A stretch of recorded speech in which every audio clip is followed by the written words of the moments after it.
Ayan, ayan po, buenos dias mga kapatid. Dito na naman po tayo sa ating paboritong lugar kung saan maganda po ang view. Dito na naman po tayo, mag-video na naman po tayo dito mga kapatid. Huwag po kayo magsawang manood dahil ito po ang ating bisyo. Ito ang ating bisyo, mag-video ng mag-video.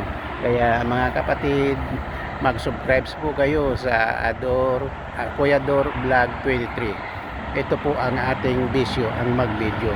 Kaya samahan niyo po ako mga kapatid, tayo po ay magkwentuhan o ako po ay magkukwento po sa inyo. Pakinggan nyo lang po. Ayan po mga kapatid, ang ating bisyo, ang mag-video. Maraming salamat po sa inyo. Patuloy nyo lang po akong samahan mga kapatid, at nang tayo po ay maging enjoy, magsaya-saya lang po tayo sa ating buhay. Kasi po kapag masyado sa Bisaya, magpinutong ba, pag magpinutong po tayo, maiksi lang po ang buhay. Kaya dapat maging masaya po tayo. Kaya happy lang po tayo, magsaya-saya lang po tayo sa ating mga video. Panoorin nyo lang po ang aking video, kayo po ay magiging masaya at tatawa po kayo. Kaya kahit po hindi nakakatawa, tumawa na lang po kayo para maging masaya po tayong lahat. Ayan po mga kapatid, para po akong timang kahit hindi po dapat na tumatawa po ako, kasi po para maging masaya po tayo, para pare-pareho po tayo maging masaya. Kasi hindi naman po pwedeng ako lang ang masaya, kailangan lahat po tayo masaya. Kasi po ganun po talaga ang buhay. Kung minsan kahit man ayaw natin, nangyayari po yung mga bagay na hindi natin gusto. Kaya maging happy lang po tayo, ano man ang dumating sa atin, ano man ang ipagkaloob sa atin ng Panginoon, yun po ay bahagi po ng ating buhay. Dahil ang Panginoon po, hindi po tayo bibigyan ng nakakasama po sa atin. Ang ibibigay po sa atin, lahat yan po kabutihan. Lahat po. Kunyari, kung minsan iniisip po natin na pinaparusahan po tayo, hindi po tayo pinaparusahan ng Diyos, dahil mahal po tayo ng Diyos. Kung minsan naiisip po natin na bakit ganito ang buhay, bakit kung minsan malungkot tayo, kung minsan may mga dagok na dumarating, pero ang Diyos po, alam po niya kung bakit nangyayari yung ganito. Dahil anong malay po natin, kapag hindi nangyari yun, iba ang masama ang mangyayari, na ang akala natin na pinaparusahan po tayo, pero hindi po totoo yun. Dahil ang Diyos po hindi po nagpaparusa sa taong mabait po sa Kanya, napakabuti sa Kanya. Kaya sumunod po tayo sa Kanyang alituntunin at magiging happy po tayo. Kaya nga sabi nila, nasa Diyos ang awa, nasa tao ang gawa. Kaya po mga kapatid, tayo po ay mag-happy lang. Tanggapin lang po natin ang buhay natin na ganito, na kahit na medyo mahirap lang po tayo, pero masaya po tayo. Kasi po mayroong iba po dyan na, di ba po ba, marami tayong nababalitaan na mayaman naman, bakit nagpapagamatay? Kasi po may mga problema po sila na malalaki ang problema. Tayo mahihirap, ang problema lang po natin, pera lang po ang problema natin, mahihirap. At saka kung paano pong mabuhay ng masaya. Kaya magsaya po tayo, wala na po tayo problema, di po ba? Kaya magsaya-saya na lang po tayo, happy lang po tayo mga kaibigan. Ayan po, patuloy lang po kayo manood ng aking video, tayo po ay magiging happy.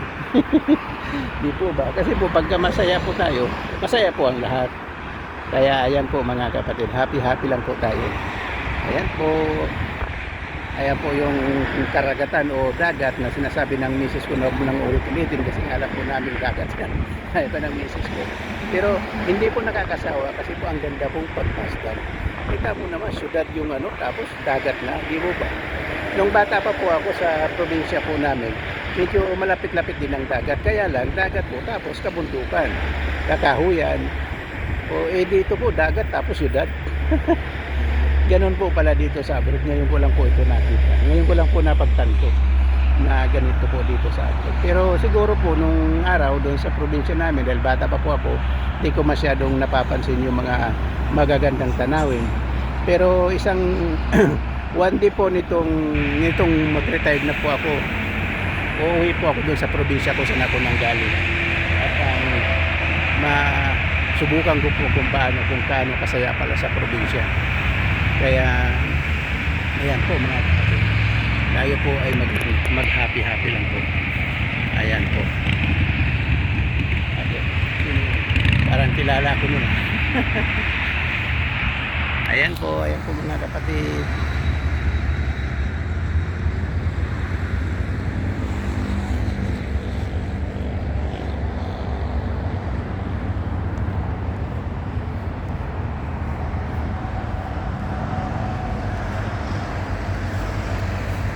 Ayan po, yung nakatalikod po sa atin, yung kulay pula na ilaw na yan, yung mga kuwitan ng kotse, yan po ay papuntang Santa Cruz. Ayan.